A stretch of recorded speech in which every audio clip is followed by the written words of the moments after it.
Komið þið blessuð og sæl. Jelena Bjeletić heiti ég og leikskólakennari í Cyborg-leikskóla. Mér langar að deila með ykkur mína reynslu og upplifun nám og leik í 3 verkefnum sem við í Cyborg höfum unnið síðasta ár í samstarfi við LAM. Þátttakendur voru börn og kennarar, en fleiri komu óbeint að verkefninu eins og foreldrar, fræðsludeild Listasafns Íslands Reykjavíkur og listamenn sem komu í heimsókn Cyborg. Öll verkefni eru unnin með sama barnahóp sem eru börn fædd 2015. Þau eru orðin þekkir listamenn, en það var verk þeirra frá þeim valið sem listaverk vikunnar á Listasafni Reykjavíkur, sem var mikil viðurkenning fyrir barnamenningarhátíðina. Verkin þeirra snertu hjarta áhorfenda og vöktu örugglega margar spurningar hjá almenningi. Mitt hlutverk sem verkefnastjóra var að halda hugmyndir barna og kennara lífandi og sjá til þess að vinna að tækifærum sem opna verkefni meira og í fleiri áttir. Börn hafa mjög mismunandi þjálfingarleiðir og ég lagði áherslu á að þau gætu nýtt þær, að þau gætu lært í gegnum hjarta, huga og allan líkamann. Eins og tíðkast í leikskólanum nám og leik fléttað saman og stundum erfitt að greina á milli og óþarfi að velta fyrir sig hvenær að læra leik eða nám. Leikur kennslufræðileg aðferð og á Cyborg barnið og leikur þess miðpunkt starfsins. Sem kennari legg ég mikla áherslu á upplifun, skynjun og tilfinningatengsl við námsefni.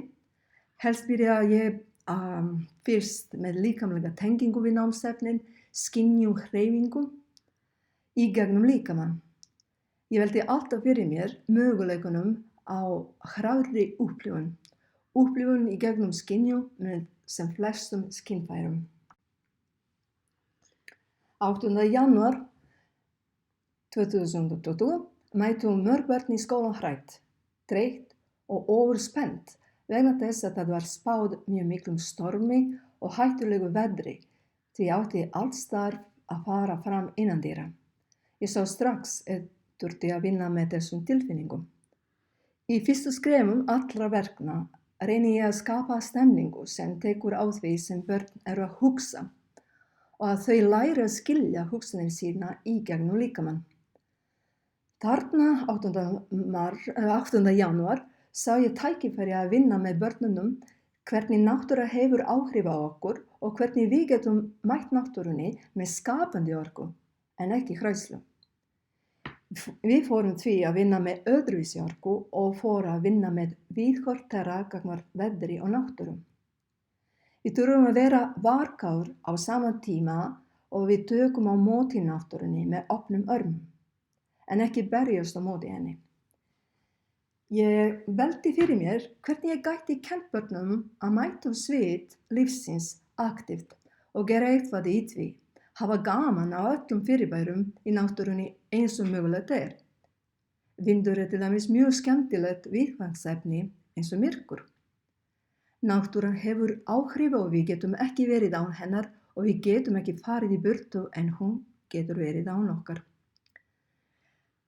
Mín reynsla sú að börnin skilja þetta í sínu daglega lífi betur en við fullorðnum, því við fórum í varnarafstöðu gagnvart náttúrunni í stað þess að skilja að við erum hluti af henni og þurftum að efla tengsl við hana. Ég byrjaði líka eftir vindinum með því að nota viftu og pappír. Börnin herma eftir náttúrulegum fyrirbærum, þau ætla sig í að verða hluti af náttúrunni og heiminum.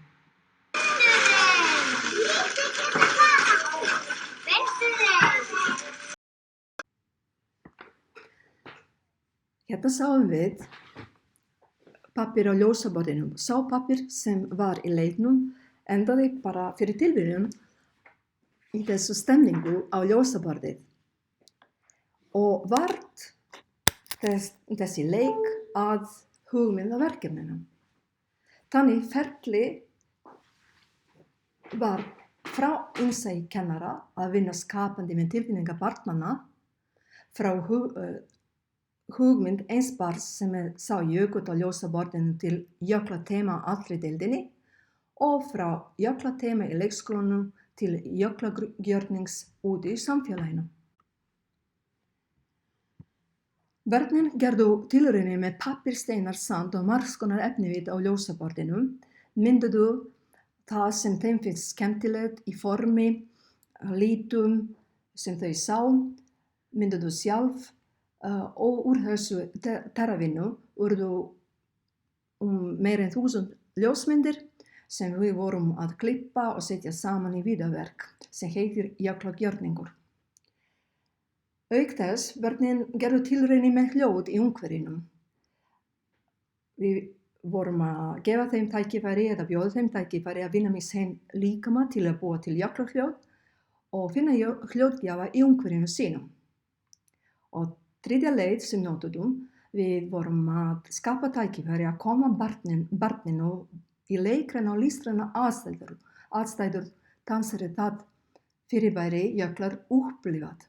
Eins og aðstæður eins og dans og hreyfing fyrir framan skjávarpa sem gerir fallega skuggamyndir á náttúrulegu fyrirbæri. Einnig notum við myndefni frá netinu til að fræða börnin jöklana en þetta var ekki það sem var að taka völdina.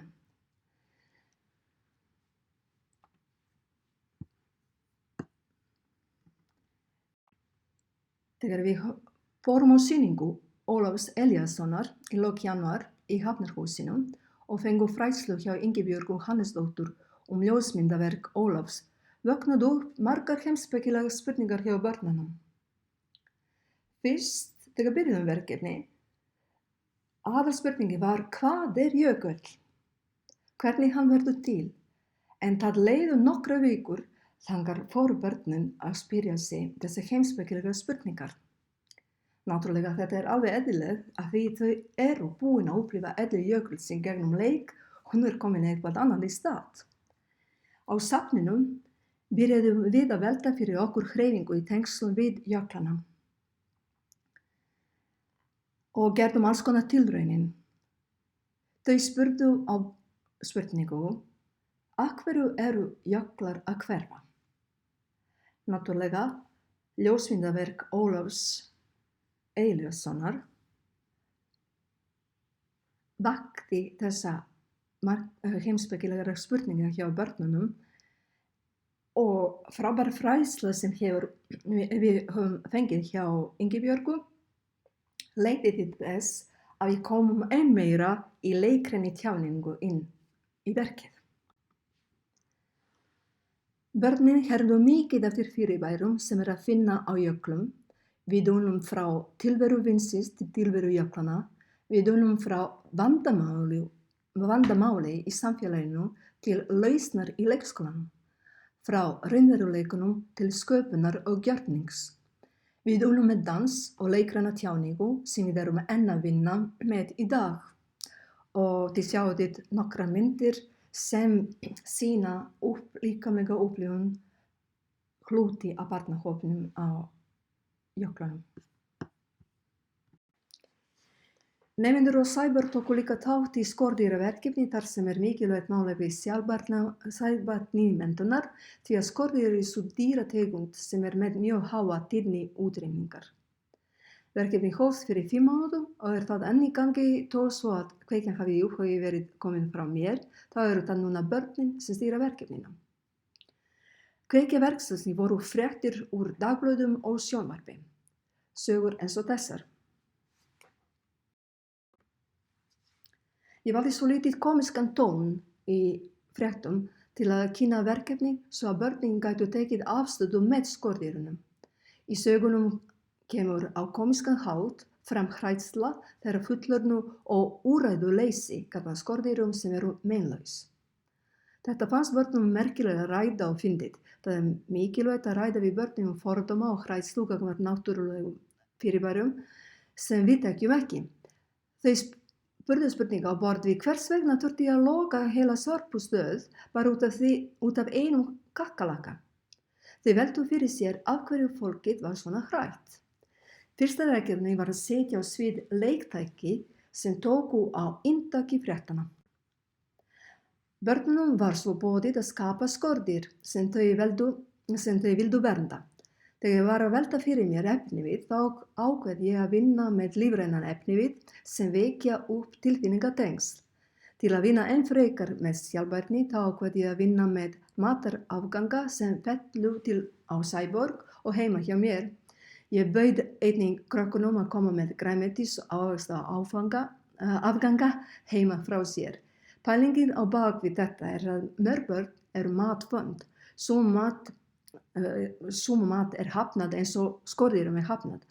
Fólk ber ekki nægilega virðingu fyrir mat og að það sé ekki sjálfsagt að hafa nægilega mat.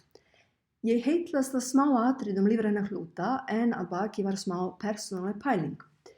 Hluti af efnisveitunni var grænmeti, kryddjur og blóm sem voru að spíra eða með fræ sem sýndi að það var séns á áframhaldandi lífi. Þannig vildi ég vinna með ómeðvitaðar blandaðar tengingar við lífið á jörðinni og mikilvægi þess. Börnin bjuggu til mörg fjölbreytt skordýr og gáfu þeim nöfn sem voru lýsandi fyrir eiginleika þeirra. Að gefa skordýrunum nafn gaf verkefnum mikla dýpt. Þau skoðu myndbönd skordýr svo þau fræddust ólíkar tegundir innan skordýra, eiginleika þeirra og hegðun. Það hjálpaði þeim að virkja ímyndunaraflið og skapa sín eigin skordýr. Síðar, þegar þau fóru að spinna upp sögur skordýrin, þá kom í ljós að þau höfðu upplifað ólíka eiginleika þeirra. Þau lögðu áherslu á þá eiginleika sem fannst merkilegir. Börnin yfirfærðu sín eigin einkenni og eiginleika yfir á skordýrin.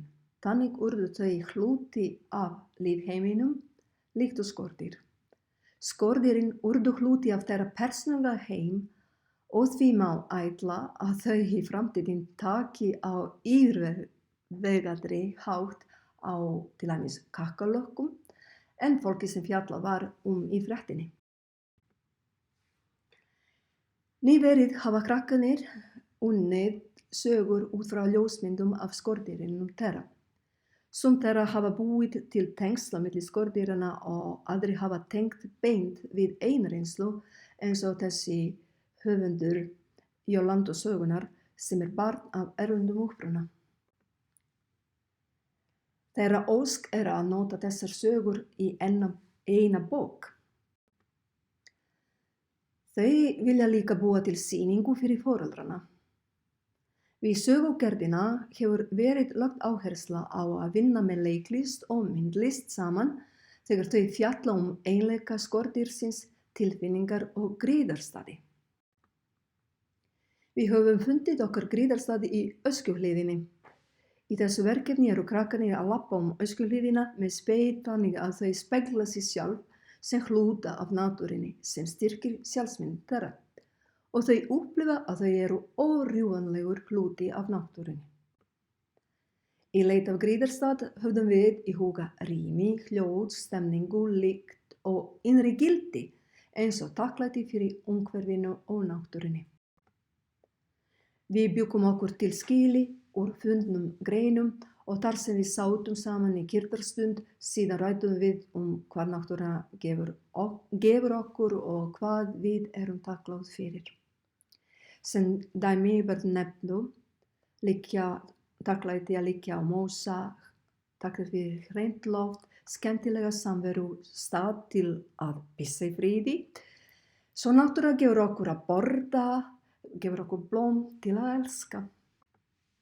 Við fengum að láni fjársjóði úr náttúrunni sem við heldum svo áfram að rannsaka eftir að við komum aftur út í leikskólann. Af því að gríðarstaðurinn okkar er svolítið langt í burtu frá Sæborg, höfum við haldið áfram að vinna með stemningu sem við fundum þar í gegnum ljósmyndir. Þessi vinna mín með börnunum heldur utan kjarna þess sem ég sjálf upplifi í náttúrunni, en það er tengsl við lífið og allt sem lifir. Samvinna með lán var mjög dýrmæt og hefur dýpkað mína skilningu á kennsluaðferði sem ég nota og gera mér enn meira skapandi kennara og mannesku. Ég þakka ykkur fyrir athygli öllum þátttakendum fyrir ánægjulega samvinnu.